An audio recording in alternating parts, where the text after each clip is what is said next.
이 사순절 6번째 또 사순절 마지막 주일이면서 종료주일 팜 선데이 주일 말씀을 전하겠습니다. 예수님이 선데이 주일에 예루살렘 성에 입성하십니다. 그때 백성들이 팜 트리 종려나무 가지를 흔들며 맞이합니다. 그래서 주일을 팜 선데이 종료주일이라고 부릅니다. 성경시대의 종려나무 가지는 승리를 상징했습니다.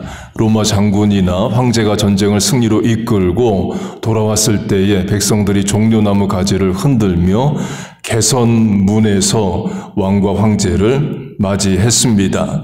성경에도 그 모습이 있어요. 계시록 7장 2일 후에 내가 보니 각 나라와 족속과 백성과 방언에 아무도 능히 셀 수 없는 큰 무리가 나와 흰옷을 입고 손에 종려가지를 들고 보좌 앞과 어린 양 앞에 서서 사망 권세를 이기시고 영원한 승리의 왕 되신 예수님을 천국 성도들이 종려가지를 흔들며 찬송한다고 말합니다. 곧 당장에는 예수님이 십자가 지실 때 사람들의 눈에는 세상 권세에 패하시고 죽임을 당하는 것처럼만 보입니다. 로마 법정에서 십자가형을 받으실 때 사망 권세가 예수님을 이긴 것처럼 보여요. 그러나 부활로 승리하십니다. 죄와 사망 권세를 이기십니다. 그래서 예수님의 예루살렘 입성을 승리의 사건, 승리의 주일로 불러요. 최후 승리를 얻기까지 주의 십자가 사랑하리. 십자가를 최후 승리로 부릅니다. 최후 승리, 결국의 승리라는 거예요. 운동 경기로 하면 전반전에 점수를 많이 잃었습니다. 그러나 후반전에 충분히 만회하고 도리어 이기는 것을 말해요.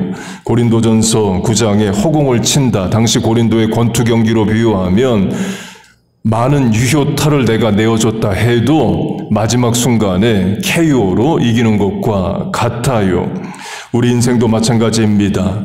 매번 승리는 아닐 수 있습니다. 그러나 최후 승리를 하나님이 우리에게 주십니다. 우리는 사망 권세를 이깁니다. 바꿔 말하면 하나님은 우리에게 평탄한 삶을 주시기보다 이기는 삶을 주셔요. 길, 웨이로 하면 easy way, 쉬운 길로만 인생을 인도하시는 건 아닙니다. hard way, 어려운 길로도 인도하시지만 right way, 옳은 길로, 바른 길로 인도하셔요. 화가 변하여 복이 되고 합력하여 선을 이루시고 all is well that ends well, 끝을 좋게 하십니다. 여러분 믿습니까? 그렇게 예수님이 주일에 예루살렘 성에 입성하시고 금요일 오전에 십자가를 지시고 오후에 돌아가십니다. 그 십자가 사건을 지난주에는 겸손, 휴밀리티로 적용을 했고 오늘은 인자, 굿니스로 적용을 하겠습니다. 본문 다시 한번 제가 읽겠습니다. 혹 내가 하나님의 인자하심이 너를 인도하여 회개하게 하심을 알지 못하여 not knowing that the goodness of God leads you to repentance.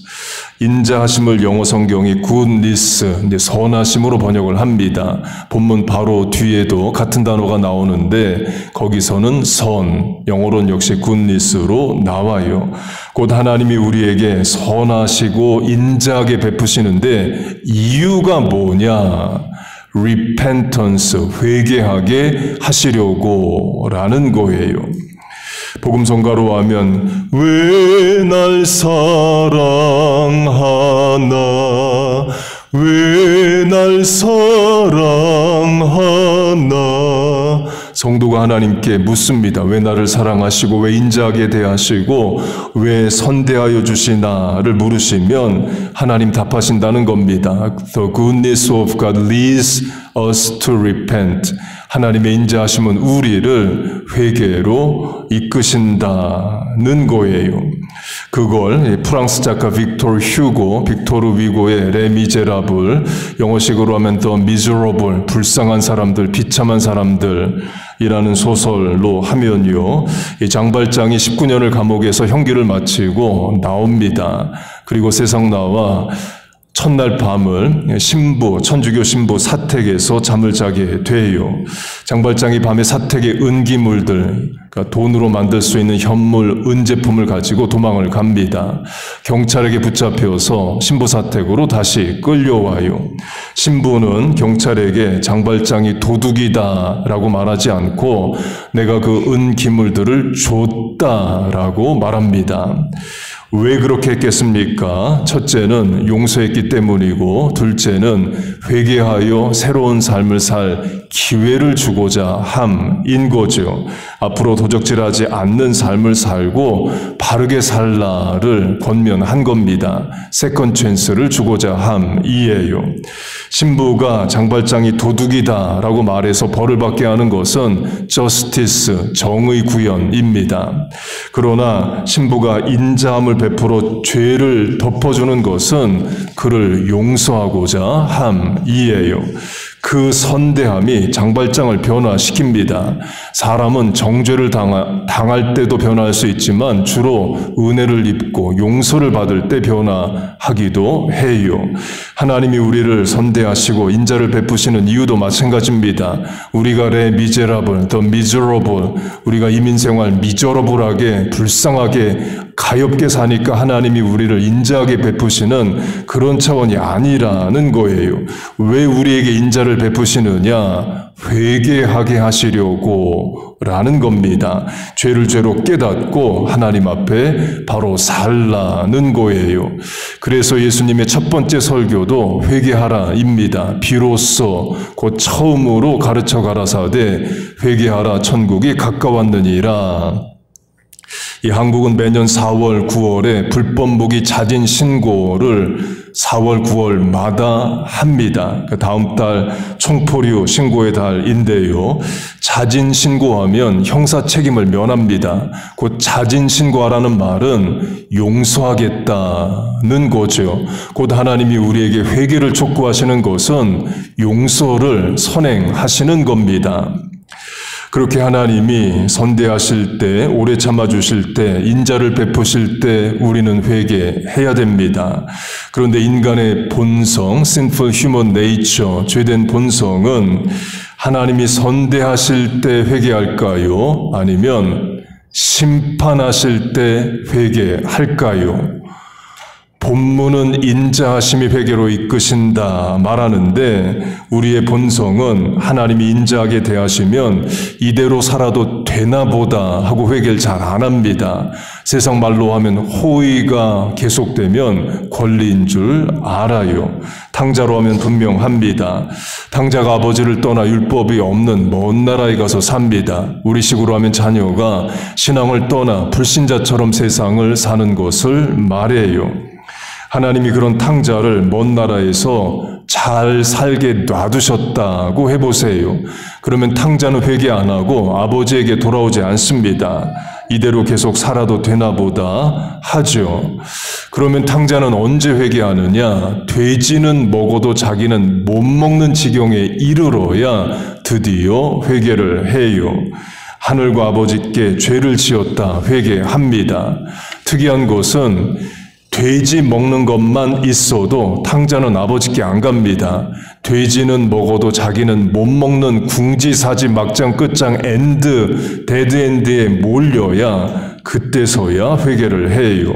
우리가 그렇습니다. 평안하고 별일 없으면 이대로 살아도 되나 보다 하고 우리 이대로 삽니다. 그러다 하나님이 경고하시고 어려움이 오면 그제서야 정신이 번쩍 들죠. 그런데 그렇게 해서라도 회개가 되는 게 은혜입니다. 탕자로 하면 망해서라도 아버지에게 돌아오는 게 탕자의 살 길이 열리는 거예요.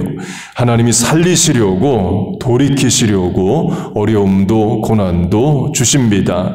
자기 아들을 죽기까지 우리에게 주신 하나님이 어떤 형편을 허락하시든 결국에 우리를 잘되게 하시기 위함이라는 거예요. 여러분 믿습니까? 제가 16년 전에 토요일마다 얼라이언스 신학교에 가서 한 과목씩 수업을 들었습니다. 그때 캐나다 출신 백인 교수가 이런 말을 수업 시간에 했습니다. 자기는 인생에 어려움이 오면 회개부터 한대요. 제가 그 말을 듣고 아하 했습니다. 백인이나 한인이나 신앙은 다 같은 거구나. 우리도 어려움 오면 회개부터 하죠. 자신을 돌아보고 죄를 구합니다. 물론 모든 고난이 무조건 죄 때문은 아닙니다. 요셉이 고난을 당하고 다윗이 쫓기는 것은 죄 때문이 아니에요. 하나님의 연단, 훈련, 인도, 계획입니다. 그러나 고난 중에 자신을 돌아보고 회개하는 일은 신앙적이죠. 꼭 고난 때가 아니더라도 평상시에도 자신을 돌아보고 회개해야 됩니다. 십자가는 예수님이 우리의 죄를 해결해 주신 구속 대속의 사건입니다. Jesus paid it all. 예수님이 다 죄값을 치르셨어요. 그래요, 목사님. 예수님이 내 죄값을 다 치르셨나요? 그러면 나는 이제부터 회개를 안 하고 살아도 되나요? 그건 아닙니다. 순간순간에 짓는 죄를 우리는 회개해야 됩니다. 하나님의 인자하심이 우리를 회개로 이끈다는 본문 같은 장 안에 이 말씀이 있습니다. 내 고집과 회개하지 아니한 마음을 따라 진노의 날, 곧 하나님의 의로우신 심판이 나타나는 그날에 임할 진노를 내게 쌓는도다. 로마서는 불신자에게 보내는 편지가 아닙니다. 이미 예수를 믿는 로마를 사는 성도 읽으라고 보낸 편지이에요. 바울은 이미 예수 믿는 성도에게 회개를 강조합니다. 그 말은 우리에게도 회개의 의무가 있다는 거죠. 그래서 예수 믿은 뒤에 회개할 필요가 없다 말하는 한국의 구원파와 또 성경시대에 같은 주장을 했던 나스티시즘, 영지주의가 이단인 거예요. 그런데 그 이단이 득세하고 사람을 모으는 이유는 그들의 주장이 죄된 인간의 본성과 일치하기 때문에 그렇습니다. 사람이 원하는 걸 말해 줍니다. 회개할 필요가 없다라는 말은 결국 이겁니다. 분명한 구원의 확신을 주되 죄 짓고 살 자유도 주는 거예요. 비유로 하면 먹고 싶은 거 다 먹어도 살 빠지게 해주겠습니다. 학생으로 하면 놀고 싶은 거 다 놀아도 좋은 성적을 얻고 상급학교 원하는 곳에 진학시켜 주겠습니다. 와 같아요. 사실 사람이 그걸 원하죠. 본성, 죄성에 따라 이 세상을 살고 죽은 뒤에는 반드시 천국에 가고를 원합니다.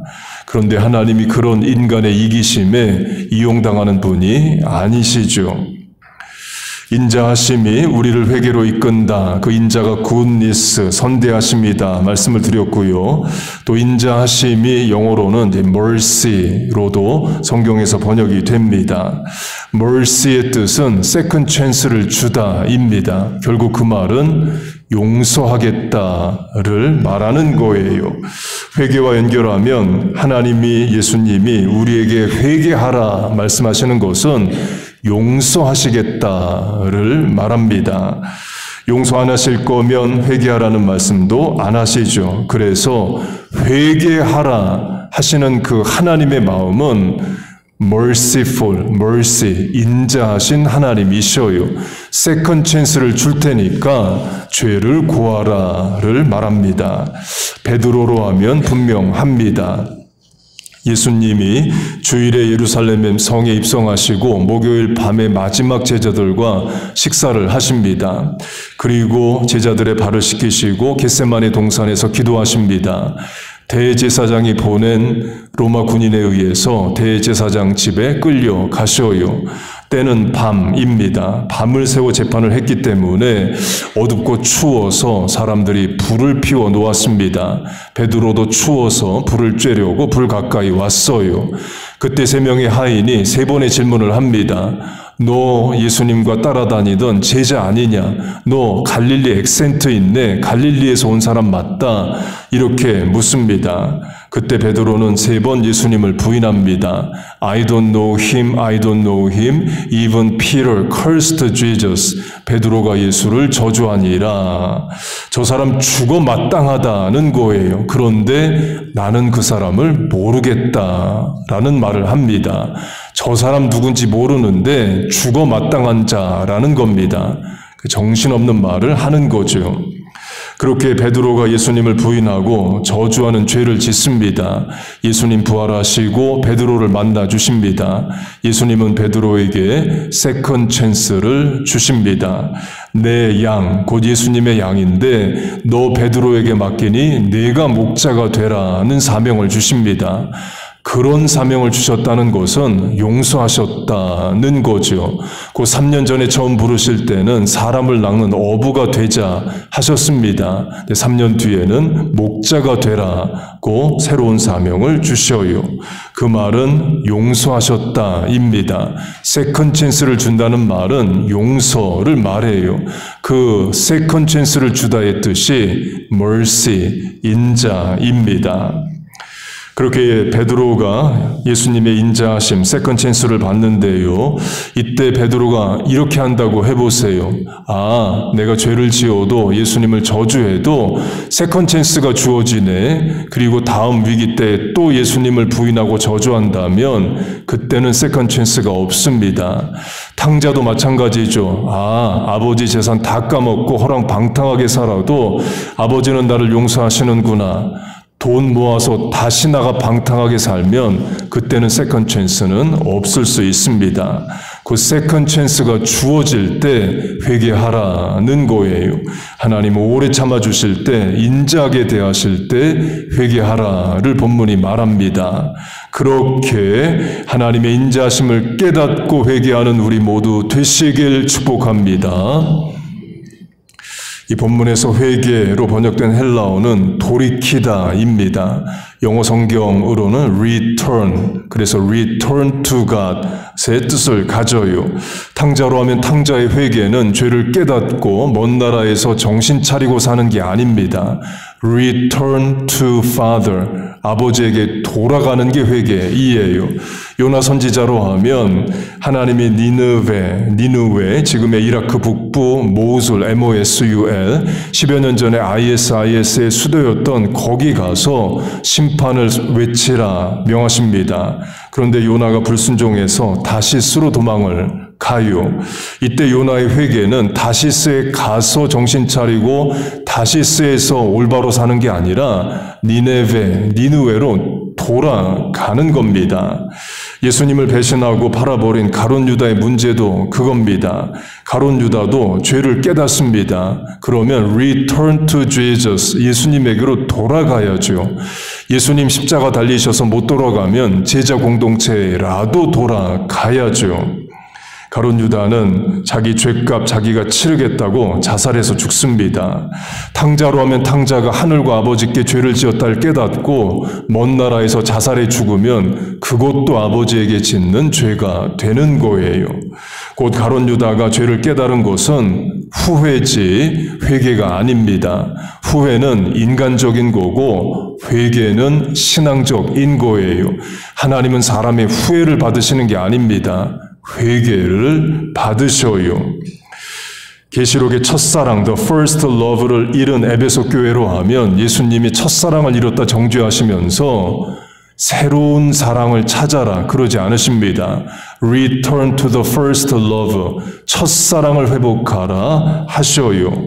에덴 동산도 마찬가지입니다. 인류의 첫 번째 삶의 자리가 에덴 동산이었죠. 지구 인구 단 2명입니다. 그 2명이 100% 죄인이 됩니다. 사람은 첫사람부터 범죄하고 에덴 동산에서 쫓겨나요. 그러면 인류는 새로운 동산을 만들어야 되느냐? 공산주의자 사회적 진화론자들이 말하듯이 원시 공산사회, 노예사회, 중세봉건사회, 자본주의 극도로 타락한 뒤에 공산주의 유토피아가 오는 그런 새로운 세상을 만들어야 되느냐? 그게 아니라는 겁니다. Return to the Garden of Eden. 하나님이 처음 만드신 에덴 동산으로의 회복이 신앙의 회복이에요. 이사야 51장 나 여호와가 시온의 모든 황폐한 곳들을 위로하며 그 사막을 에덴 같게 그 광야를 여호와의 동산 같게 하였나니 그 가운데 기뻐함과 즐거워함과 감사함과 창화하는 소리가 있으리라. 뭘 강조하느냐? 회개가 뭐냐? Return to God. 하나님께 돌아가는 거라는 거예요. 말씀으로 적용하면 Return to the Word of God. 하나님의 말씀으로 돌아가는 게 회개입니다. 우리에게는 새로운 말씀이 필요한 게 아니라 이미 주어진 말씀, 여러분이 많이 들었고 또 성경으로 읽는 그 말씀의 순종함이 필요합니다. 구습학습을 버리고 말씀에 순종하는 게 회개이에요. 설교로 하면 우리에겐 못 들어본 설교가 필요한 게 아닙니다. 이미 알고 들은 설교에 순종할 것이 필요해요.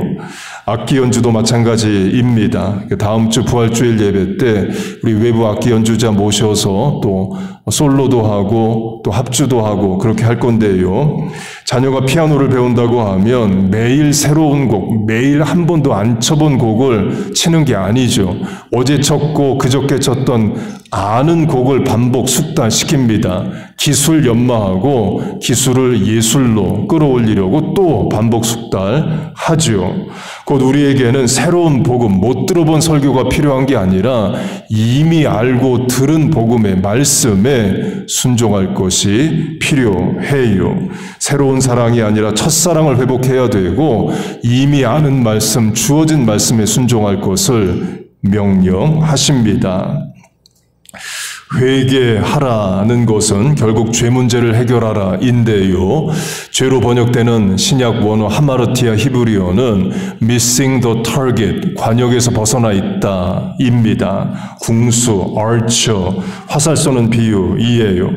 궁수가 관역을 보고 화살을 쏴서 맞춰야죠. 그런데 화살이 missing the target으로 땅바닥이나 다른 곳에 꽂혀 있습니다. 그럼 왜 화살이 다른 곳에 가 있느냐? 궁수가 다른 데를 쳐다봐서 그래요. 관역이 아닌 다른 곳을 보면 화살은 다른 곳으로 갑니다. 관역이 아닌 다른 데를 쳐다보다는 구약의 우상 숭배와 연결됩니다. 하나님만을 바라봐야 할 이스라엘 백성들이 우상을 바라보고 우상을 섬겨요. 그게 죄입니다.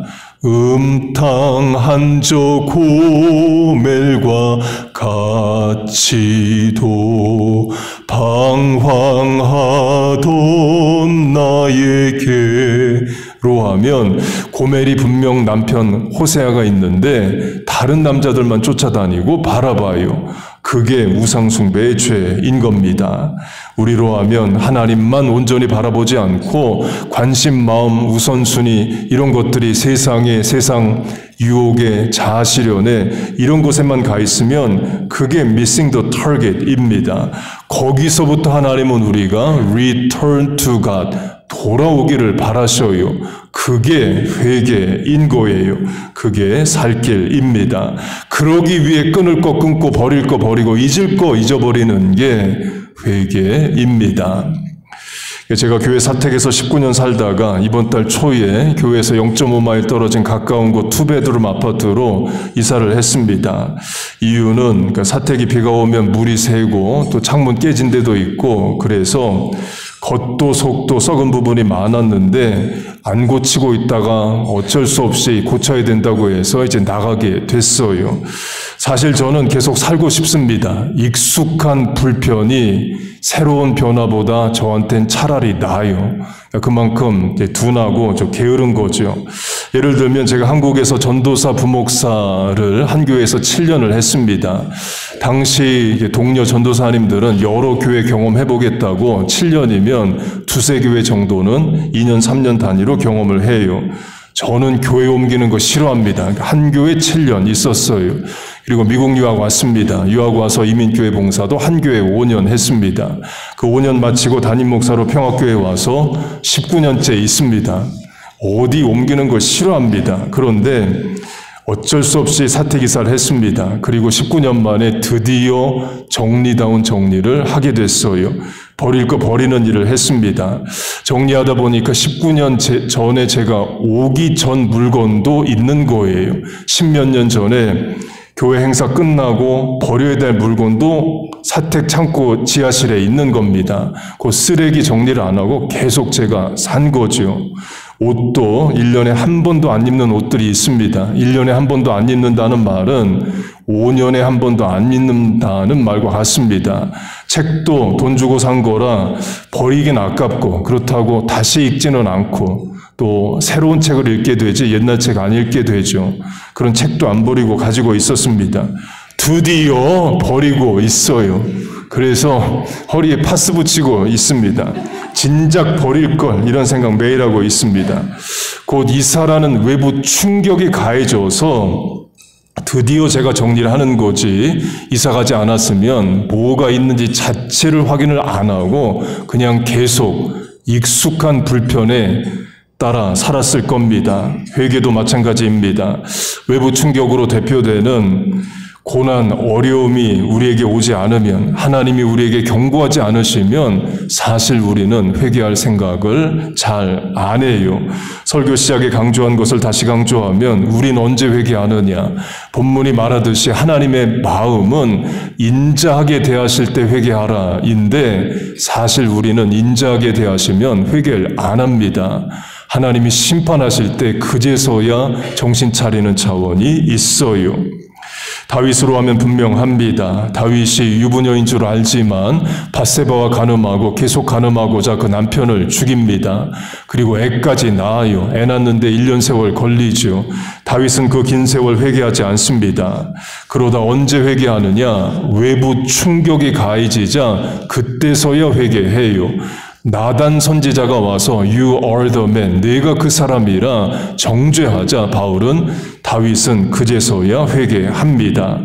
우리가 그렇다는 거예요. 반면 교사를 삼으라는 거죠. 하나님이 선대하실 때 mercy, 인자하게 대하실 때 회개하라를 말합니다. 그게 지혜고 안전입니다. 하나님 오래 참아주실 때 회개하는 우리들 되시길 축복합니다. 목사님 다 알겠어요. 이해도 다 돼요. 그런데 사실 오늘 나는 병든 몸으로 나왔어요. 자식이 속썩여서 썩은 심장으로 하나님 앞에 왔어요. 인생의 어려움 가운데 눈물을 머금고 앞에 나왔어요. 하나님 다 아십니다. 하나님 도우십니다. 여러분의 기도에 응답하십니다. 그런데 이런 차원도 있습니다. 나는 질병, 자식, 사업, 내 문제를 가지고 하나님 앞에 나왔는데 하나님은 너의 죄 문제를 먼저 해결하라 하실 수 있습니다. 하나님 그게 아니라 질병 문제, 사업 문제 해결해 달라니까요가 우리 마음인데 하나님은 그게 아니라 죄 문제가 먼저 해결돼야 된다 하실 수 있다는 겁니다. 하나님은 결국 어려움과 문제를 통해서 그 문제가 없어지거나 어려움이 없어지는 게 아니라 그걸 통해서 우리가 변화되기를 바라셔요. 그 변화 중에 회개가 있는 거죠. 사순절의 실천도 회개입니다. 그리고도 꼭 사순절에만 회개하는 게 아닙니다. 언제든지 우리는 하나님 앞에 자신을 늘 돌아보는 삶을 살아야 됩니다. 그렇게 하나님의 인자하심을 깨닫고 회개하는 십자가의 용서와 은혜를 붙잡는 우리 모두 되시기를 주의 이름으로 축복하고 축원합니다. 아멘. 기도하겠습니다. 하나님 아버지, 우리에게 사순절 절개를 주시고 십자가를 묵상하게 하심을 감사합니다. 죄 지은 것밖에 없는 인생을 긍휼히 여기시고 merciful, 인자하게 대하시고 굿니스, 선대하여 주심을 감사합니다. 나를 대신해서 피 흘려 살을 찢겨 우리의 죄를 사하신 보혈의 공로를 붙잡습니다. 하나님 아버지, 죄 전에 나올 때마다 우리의 죄 문제가 옳게 해결되게 하시고 죄사함의 확신이 더 분명하게 하여 주옵소서. 이제 성찬 성례전을 합니다. 우리를 위하여 살이 찢기고 피를 흘려주신 그 예수님의 십자가를 묵상할 때에 현재화되게 하시고 오늘의 내 사건 되게 하여 주옵소서. 예수님의 이름으로 기도하옵나이다. 아멘.